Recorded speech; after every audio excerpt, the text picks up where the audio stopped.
Bullshit. Wow. What worked at Apple didn't work for JCPenney. Imagine that. It's the No BS Marketing Show. I'm Dave Mastovich, CEO of Massolutions, the world's only no bullshit marketing firm. This week's episode focuses on Ron Johnson, Apple's former senior vice president of retail operations' failed attempt at pulling JCPenney out of their downward spiral.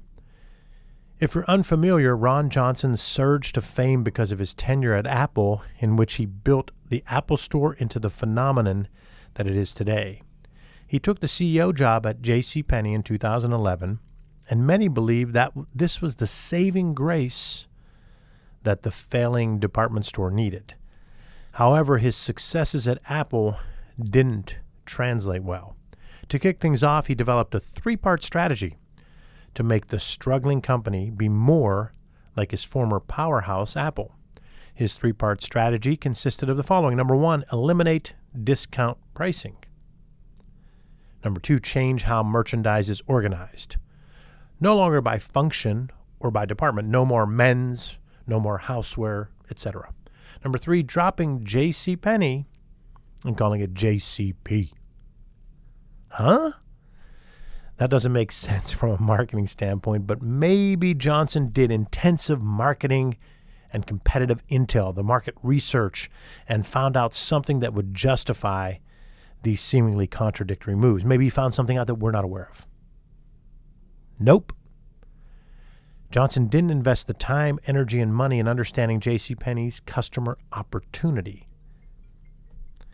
He didn't test the ideas at a smaller scale before implementing them. Why? Maybe because he came from Apple, where innovation from within, based on their own internal team's ideas, combined with one of the biggest brands in the world, drove their business's successes for decades. But JCPenney has the opposite brand equity and brand prestige that Apple has. So what would make one think that untested ideas would work to turn around a stale brand of a company that struggled for as long as Apple has been successful? JCPenney's struggles are from the 1980s on. Implementing a new strategy without marketing research, competitive intel, and real meaningful segmentation isn't going to work regardless of company size, industry, or brand status. That wasn't the only flaw in Johnson's plan. Johnson didn't clearly define and communicate the main problem, which I believe is JCPenney only had a small, loyal audience that liked the discount pricing, they liked the way the stores are organized, and they were fine with the name. Meanwhile, others either didn't know much about it or saw it as a tired, old, lame brand. Trying to make JCPenney a cool shopping destination was doomed to fail because it put the company in competition with newer entities that were better at that part of the game and had fresher brands. The changes also led many of the brand's oldest, most loyal customers to feel that the company no longer considered them to be important or considered them to be a big part of their target. JCPenney's stock value declined 51% during Johnson's tenure, which ended when he was fired less than 2 years later. Johnson didn't understand his customer opportunity. He'd have been better off had he done a couple of things. Number one, leverage marketing intel. He didn't take the time and invest the money, time, and energy to understand the brand at its core. He focused on ideas without intel. Learning what customers want, need, think, and feel should drive your ideation. Market research can help you to better understand who is buying and why, and who's not buying and why not. That can help you work with your instincts and with the feedback from those around you, the 360-degree feedback from those around you internally, to combine all of that to drive your ideation. Apple being an innovator, was able to innovate more from within, but they still tested ideas. And there wasn't enough testing and enough research and enough marketing intel, enough marketing segmentation. So the first would be leverage marketing intel. The second would be understand those segments better through a real drill down. Segment markets based on what they want and are willing to pay. Segmentation is not just based on geography or age or even behavioral cues or volume and how often a person buys and usage. Segmentation also is tied to pricing. How do people perceive your pricing? What are they willing to pay for your brand? So understanding segments better is number 2.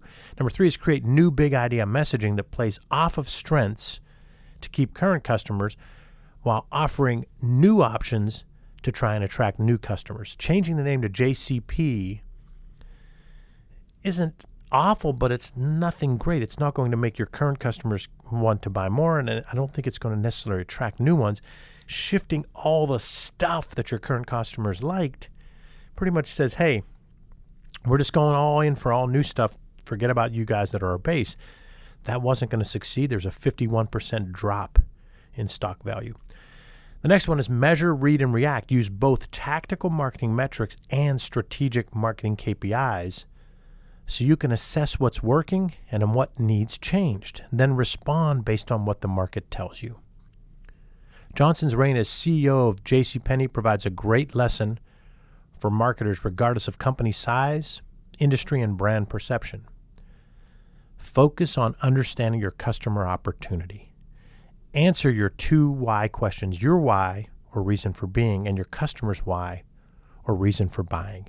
Then create your 1 big idea and supporting messaging pillars to tell your brand story. Johnson didn't understand the brand. He didn't connect with its current customers, and he tried to make JCPenney more like Apple, which is bullshit.